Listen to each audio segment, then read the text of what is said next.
है अष्टमी तिथि बुधवासरे अपन नाम गोत्र रख ली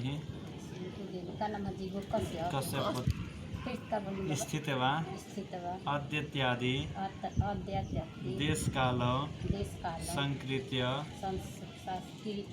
स्वकृत मनो वाक्य कायिक दुरित क्षय पूर्वक पति पुत्रायु सौभाग्य आदि समृद्धि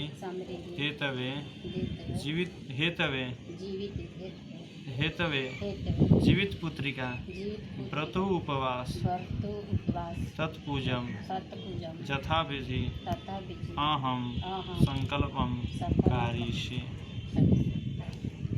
हाथ में प्रेम से बोले जिमद्वाहन भगवान की जय, सीधी मैया की जय, सियारन महाराज की जय, श्री विष्णु भगवान की जय।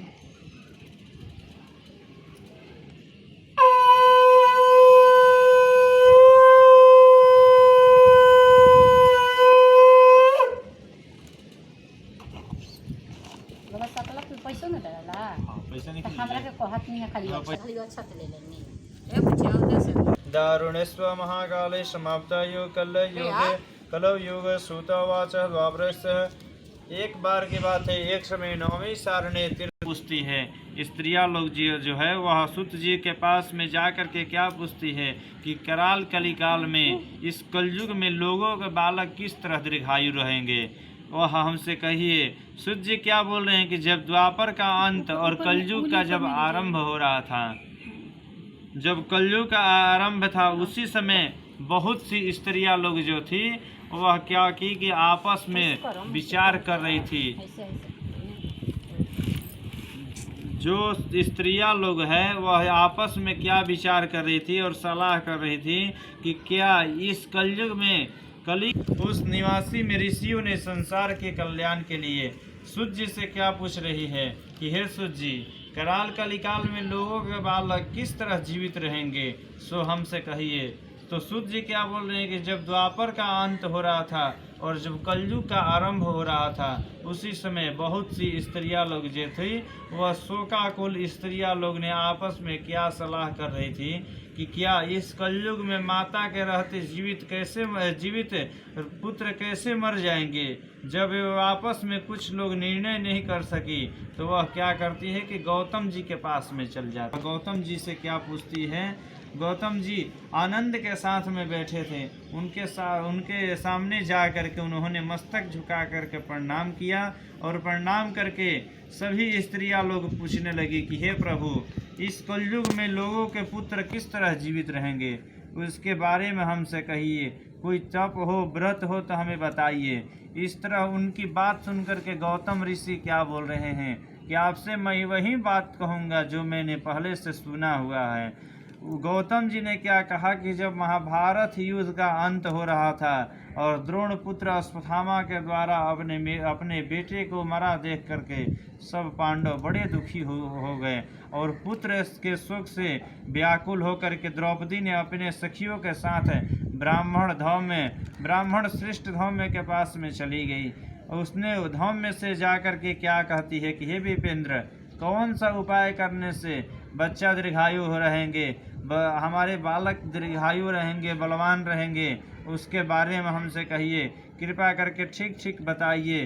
तो धौम्य जी क्या बोलते हैं कि जो सतयुग है, जो कलयुग है, इस कलयुग में सत्य वचन बोलने वाला, सत्याचरण करने वाला, जिसका अगर वचन सत्य हो, जिसका अगर आचरण सत्य हो और करने वाला समदर्शी जिमुत वाहन नामक एक राजा था। एक बार वह वह अपनी पत्नी के साथ में अपने ससुराल में चला गया। वह जब अपने ससुराल में जा रहा था तो एक दिन आधी रात के समय में पुत्र के शोक से व्याकुल कोई जो बूढ़ी माता थी वह रो रही थी, क्योंकि वह अपने बेटे के दर्शन से वह निराश हो चुकी थी। उसका बेटा उसको दिखाई नहीं दे रहा था, वह मर चुका था। वह रोती हुई क्या कहती है कि हाय, मुझ बूढ़ी माता के सामने मेरा बेटा मरा जा रहा है। उसका रुदन सुन करके राजा जिमुतवाहन जी का तो मानो हृदय क्या हुआ कि वहीं पर कांप गया। जब उनका हृदय कांपा तो वहाँ से जग करके वह तत्काल उस स्त्री के पास में चले गए जो स्त्री रो रही थी, और उससे क्या होकर पूछ रहे हैं कि तुम्हारे बेटे कैसे मरा है, उसके बारे में हमसे कहो। बूढ़ी माता ने क्या कहती है कि और सभी लड़के लोग को खा जाता है। इस पर दयालु राजा ने क्या कहता है कि माता अब तुम रो मत और आनंद से बैठो, मैं तुम्हारे बच्चे को बचाने का प्रतिदिन आकर के मांस को खाया करता था। उसी जगह पर राजा क्या किए कि चले गए। राजा वहां पर जा करके और खड़े हो गए। राजा को देख करके वह गरुड़ उन पर टूट पड़ा। जब टूट करके उनका मांस खाने लगा, जब अतिशय तेजस्वी गरुड़ ने राजा का बाया अंग खा लिया तो राजा ने झटपट क्या किया कि अपना दाहिना अंग फेर करके गरुड़ की तरफ कर दिया। जब गरुड़ की तरफ किया तो गरुड़ ने तो समझ लिया कि यह कोई ऋषि मुनि हैं, यह देव योनीय हैं। तुम कौन हो? गरुड़ ने पूछा कि तुम कौन हो? तुम मनुष्य तो नहीं लग रहे हो, इसलिए कि मनुष्य तो इतना कठोर नहीं होते हैं। अच्छा, अपना जन्म और कुल की बात बताओ। पीड़ा से व्याकुल मन वाले राजा ने क्या कहते हैं कि हे पक्षीराज, इस तरह के प्रश्न करना तुम्हारा व्यर्थ है।